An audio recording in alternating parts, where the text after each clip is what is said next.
This was exciting. Okay, I get to play behind one of the best of all time. And then when he retires, Tom Brady. And then when he retires, it would be awesome. Play for Belichick, win Super Bowls. And then it didn't go the way that I wanted it to. I feel for him. Stephen A., go. You know, it's interesting. Tim Tebow. How can I put this? Because he's my friend. So I just want to understand that look, I don't root against Tim Tebow. I truly do not. But the boy can't throw. The man cannot throw the football. What would we be saying if somebody else who threw the football with 46% accuracy, 46% completion, because that's what he did, what would we be saying if they said, I thought I was going to be the successor to Tom Brady? What would we be saying to them? Nothing. Stop. You know why? Lying. We wouldn't. That is a lie. We wouldn't be talking about you know what? Let me tell you something right now. At least he's honest, Stephen A. At least he's telling the truth. Oh, he's telling the truth? Yeah. He's telling the truth. He's admitting it. He's putting himself out there. He's being vulnerable to the world. I need to go this route again. And he's living it. Stop mocking everyone's And you know humanity. what, Stephen A.? He's dreaming a new dream now. And he's living it. Listen. Tim Tebow is an inspiration. Tim Tebow is a good guy. Tim Tebow was a fantastic college player. You don't seem inspired. I'm not inspired about anything he's discussing He's your friend. as it pertains to football. He's my friend. In the words of Houdini, with friends like that, you don't need enemies. Yeah. Friends. How many of us have them? Apparently not Tim Tebow. It's Stephen A. Smith. All I'm trying to say to you is this, man. I mean, we got to be honest with our friends. If we can't be honest with our friends, who can we be honest to? It's important, Max. You got to be honest with your friends. You can't sit up there and listen. What kind of a friend would I be if I told this man he could throw a football? And so knowing that you cannot throw a football on the professional level, knowing that it has been proven, knowing that the stats are there, the video's there. Don't make us bring up Denver. How in God's name could you? I swear, I'll tell you right now. I'll go upstairs and get somebody, try to get somebody fired. They show there me it is. Oh, yeah. There it is. Can't do it in the NFL. This is unbelievable. Oh, wait, is that the regular season? Oh, no, it's not. It's in the playoffs. The worst moment of my life when I saw that. I never looked at my woman to say, because she was with me after when that play happened, and I was just like, you know what? You might need to go. You might need to go. You need to end your relationship. Bad luck. Don't take it out on her. Bad luck. I'm just saying. Molly, that was the most devastating experience I've had in the world of sports in years. I mean, I still haven't recovered from that, okay? Don't get me started. I'm in a good mood. But my point is this, Max. Friends look out for one another. Friends tell people this stuff. This dude is in baseball, batting 194. He hit a home run. Really? He did. That's where we going. That's where we going. I'm actually impressed he's hitting 194. This is unbelievable. I just want you to know that. Mollywood in the house. You got to be kidding me. I mean, the man. There it is. Look at that. Swing. I don't make it up. I just The said that. man's batting 194. I got tape. 194. All right, so baseball clearly ain't his thing. All right, even though he went on The View and swore that he would keep it going because he's inspirational to us all. All I'm trying to say to you is this. You have the audacity to sit up there knowing that you couldn't even complete 50% of your passes, talking about how you thought you were going to be the heir apparent. I could see him high-fiving Robert These Kraft. are folks here who work with us. Why y'all looking at me like that? This don't make no sense. This man thought he was going to succeed Tom Brady? Come on, y'all. I wish we could turn the camera on them. Would we stop, Maybe the best. Oh, my Lord. Maybe the best autobiography I've read from a political figure is The Audacity of Hope by President Barack Obama. Yeah. You have to believe in yourself He before has the anyone else audacity can. of hope. Yes, he does. Preach, Max. And when you say the man can't throw, 46% completion, batting $194 in the developmental league, whatever, you're right. What would we say about someone else? It would be different. You know why? We wouldn't be talking about them. Because we wouldn't care. Because Tim Tebow has qualities that inspire people. And one of those qualities is his lack of pragmatism. Now, that doesn't mean to suggest that everyone should be... the ultimate pragmatist. Well, Go ahead. I don't mean to suggest that that's a great example in terms of everyone living their lives with an utter lack of practicality and realism. But there is inspiration in Tim Tebow that people can draw on in their own lives. Have you read The He Secret? believes in himself. Anything can happen. No, the secret is ridiculous. We're not talking about the secret right I love the secret. Don't bring it. No. Keep that. You should have kept that secret. You should have kept that secret. Can I address your audacity of hope? Yes, please do. Is far gone as it appeared. As miraculous as it was that we finally had a black president in the United States of America. Do you realize that in this great country of ours, in this day and age, that Barack Obama had a better shot at being the president than he or most other people had at being an NBA player? Did you realize that? Do you know why that is? Because shaking hands, kissing babies, being smooth and suave, looking good, highly intelligent, highly accomplished, and being about bringing people together instead of being divisive, ultimately could get you votes. Can't get him a jump shot. I thought Barack Obama loved playing basketball. Didn't you see him? Didn't you see him out there with those Secret Servicemen acting like they were really playing defense when in fact they do better? When in fact they do better than to defend against the president, and they let him shoot those jump shots. Couldn't make it to wouldn't have made it to the NBA now. Most people wouldn't. You know why? What did he do? Because we're not gonna. I'm just saying. Dreamed a new dream. No, what I'm saying to you is he didn't dream a new dream. Yeah, and he became president. This is his new dream. He was a junior senator before he became president. That means he made it to a point of elected office. It wasn't a you're talking about Tim Tebow, spring football, baseball. That's stop. You're talking about. He played in high school. You are talking about the absolute, the best relative meritocracy we have, which is sports. That's right. However, I'm talking about something bigger than that. Really? You don't have to pattern yourself after Tim Tebow or live your life in some kind of unrealistic fantasy about that involved in inspiration. I don't find. But you can draw from Tim Tebow inspiration. How? Barack Obama, no matter what you want to say about it being more realistic that he'd be elected president than play in the NBA, which is clearly true, he never gets to be president if he doesn't have the audacity of hope. Listen. And Tim Tebow will fail at baseball. He will not make it to the major leagues, but he's giving it a shot. You can hope. And people draw inspiration from that. Stay with me, Max Kellerman. You can hope. You could dream. But it also helped that your predecessor was once a C student in college, and he was the president of the United States of America, while you are sitting up there at Harvard and being the head of Harvard Law School and all of this other stuff. All I'm saying in retrospect, there are reasons that events occur. No, in retrospect. They're not always obvious in the moment. You got to pursue it. In retrospect, anything can happen if you believe in yourself. In retrospect, what I am saying to you is that it wasn't just hope and audacity. It was credentials that Barack Obama had. He had credentials. Of course. That is not Tim Tebow in baseball. In baseball. Tim Tebow. Of course we know Barack Obama's does he have athletic credentials? Does he? Yes or no? One of the greatest college players of all time. Not for baseball. Right, but because he is an inspirational, famous figure, he is afforded opportunities that others don't get, and people resent it. So it's totally okay with you that Tim Tebow thought he was going to succeed. Totally okay with me that he thought it. He'll be disabused of that notion through reality. But good for him for pursuing his dreams. The reality. I understand. I stand educated, Max. I stand educated once a year. To read the audacity of hope. No, I stand educated. Melt your cold heart. I want. Can I look? Hold on. Can y'all put the camera on me? I want to look at America and I want to say I am sorry. I apologize because, damn it, I should have known better than to think of squelching or squashing Tim Tebow's thoughts and dreams that he could succeed Tom Brady. I am so disrespectful. I am so wrong. I apologize, Molly. I apologize.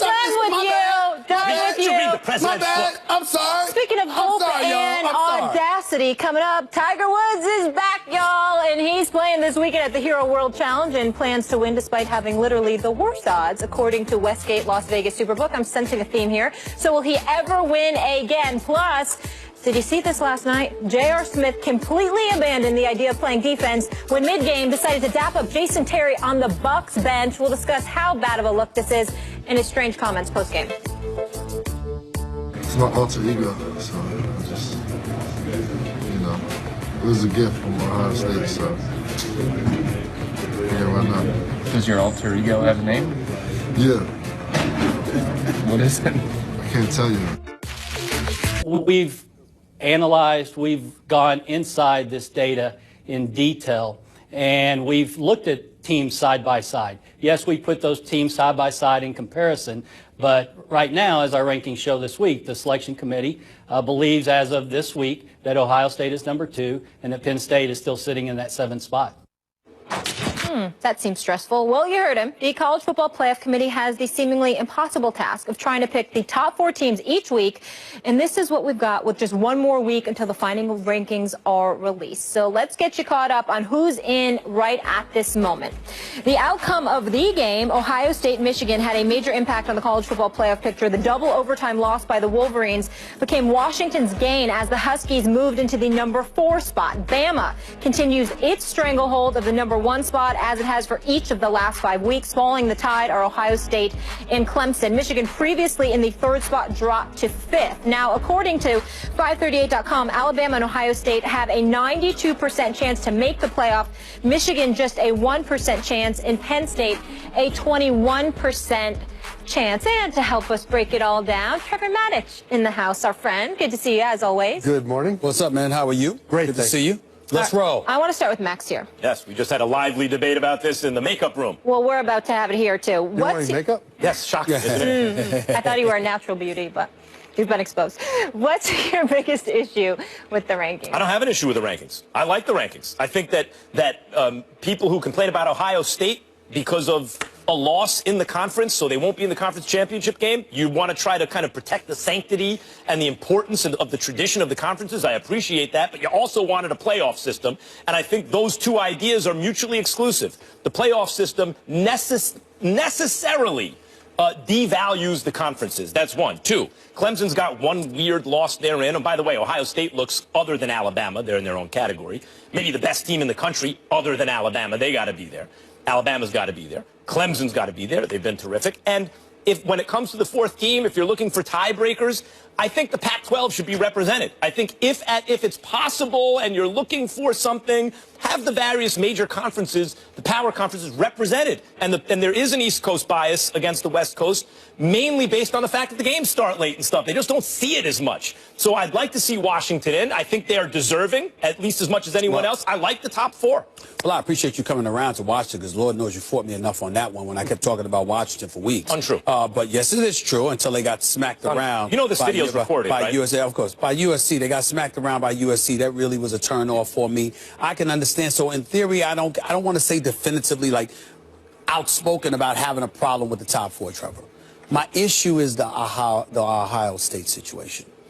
Not only did you lose to Penn State, you looked suspect against Northwestern. You looked suspect against Michigan State. And that same Penn State team annihilated Michigan State. Now, they also got annihilated by Michigan. You beat Michigan. And when you got a loss on your record that's at 49-10, that doesn't look good when you're considered one of the top 4 teams in America. And so because of that, I sort of understand it. There's just something. For Ohio State, they're the only ones. I'm not suspect about Alabama. I'm not suspect about Clemson. I would prefer to see Michigan in there instead of Washington, even though I've spent a lot of time giving Washington its props and it only has 1 loss to the USC. But where it really resonates with me in terms of being a lot of trepidation is with Ohio State. Lost to Penn State, sloppy against Michigan State, sloppy against Northwestern. I just look at that. And, you know, the game against Michigan, they came back, no doubt, those first 3 quarters. They didn't look that impressive. The greatest argument that I can make on behalf of Ohio State is this. If you want somebody to compete against Nick Saban, you want it to be Urban Meyer. That's about the best argument I can make for Ohio State. That's fair. Now, the thing is, the current ranking, I'm okay with, because we don't have conference championships factored in. They haven't happened yet. Right. What worries me is the way the committee is speaking right now through their spokespeople. And that is saying that Penn State is way behind Ohio State and talking in such a way that they may well put in Ohio State over Penn State without putting Penn State in. So if that happens, and assuming that Penn State wins the Big Ten championship, the committee can't look forward, but we can. If Penn State wins the Big Ten, then they will have beaten Ohio State head-to-head. They will have won the division Ohio State is in. They will win the conference that Ohio State is in. And if the committee puts them in, Ohio State now, in over Penn State, then what they will have done is marginalized what has made college football great for the last 100 years. Who wins the conference matters. Who wins head-to-head matters. And the committee will say that those things are merely minor occurrences to be applied as tiebreakers only if they can't separate teams in other ways. And if they do that, it would do tremendous damage to college football. I have a couple questions about that. First of all, what I liked about college football before the playoff system was it was a de facto, at best, double elimination regular season playoff tournament, really. Couldn't have two losses. Sometimes you couldn't have one. And that heightened everything. And so with a playoff, that is diminished somewhat. There's no way around that. Sure. But my question to you is, okay, if your argument is Penn State should go if they belong there, if they win the championship. Fine. If they win the championship and they go, fine. If your argument is because they beat Ohio State head-to-head, in other words, if Penn State wasn't in the same conference as Ohio State, then you'd be okay with Ohio State going to the Final Four, basically, to the playoff. But simply because of this quirk where they're in the same conference, that eliminates Ohio State if Penn State doesn't deserve to go? I would suggest that quirk is a different word that I would use. I would suggest the reality that they're in the same conference. And therefore, you've got to compare them head-to-head, because if only one team comes out of the Big Ten, you've got to decide between those two, not if Penn State were in a different conference. So are you saying Penn State? Okay, this is what I need to know from you, Trevor. If Penn State wins the Big Ten championship, yes, do they belong in the playoff? Because if the answer is yes, then I'm okay with you saying that. But if you say no, they still don't, and therefore that eliminates Ohio State, that is paradoxical to me. Well, paradoxical it may be. But if Penn State wins the Big Ten... First of all, y'all need to explain what paradoxical means to most of America. It's kind of like... Yeah. Only I'm just saying. It means if the statement is true, then it can't be true. Okay. Go ahead. So, it's true, and it remains true for this reason. If Penn State wins the Big Ten, I'm not saying that they should be in the playoff because there are other teams in other conferences. I'm saying that they should be in the playoff if Ohio State is in the playoff. I'm saying that it would be okay to put Penn State in. It would be okay to put both Penn State and Ohio State in. It would not be okay to put Ohio State in and leave Penn State behind if they have over Ohio State head-to-head, won their division, won their conference with similar records and similar strength of schedule. Then what you're saying, the reason I can't process that is what you're saying is your insistence on retaining the kind of integrity of the importance of conference play. How horrible is that? That's terrible. Why don't you think that conference championships matter? They don't anymore. It's not like they used to. I agree they should, but the reality is they don't. Because what you're saying is if Penn State, in your opinion, doesn't deserve to go, then even if Ohio State does, they can't go because you won't put Penn State in. You got it. That's exactly right. I feel like Abbott and Costello, who's on first? Penn State's on first. We got it. But let me ask you this question. A couple of years back, TCU was number 3. Yes. Ohio State was number 6. Okay. TCU had won the last game of the regular season, so that Ohio State somehow leapfrogged above them. Yes. Them and Baylor were on the outside looking in. There was no explanation for that by the committee. Last year, Ohio State lost a game, okay? Oklahoma lost, but they lost a 7-5 West Virginia team, but somehow they were put in there, but Ohio State wasn't put in there. 2011, Alabama lost to LSU 9-6, but they still played LSU in a national championship game because somehow, some way, despite the loss, they were still put up there. So what I'm saying to you is that you've got situations where conference champions weren't necessarily put into the mix to compete for a national championship. So why was it not a big deal to you then, but it's a big deal to you with Penn State now? It was a big deal to me. I hated it that Alabama was put in the BCS championship game because that LSU matchup was the game of the century in college football. A huge buildup, a massive emotional payoff, positive or devastating, depending on what side you were on. And it was an epic shift in the balance of power in the national championship picture until it wasn't. Until somebody said, oh, never mind, that was just an exhibition, we'll have a do-over. Okay, now, so here's the question. Okay. Well, I'm sorry, go ahead, finish. No, just to say this, those two teams finished with very similar resumes. Penn State would have one more loss than Ohio State, just one. Ohio State would have one more win over a team likely will finish in the top 10, just one. But Penn State will have head-to-head in conference championship, but you've got to decide which one's more important. I'm saying that the committee would do damage to college football by using head-to-head in conference championship as a mere razor to split hairs at the end of the process. So put Penn State in the playoffs at whose expense? Ohio State's. If you're not going to bring both. Okay, see, here's my issue. Trevor, do you want a playoff? Yes.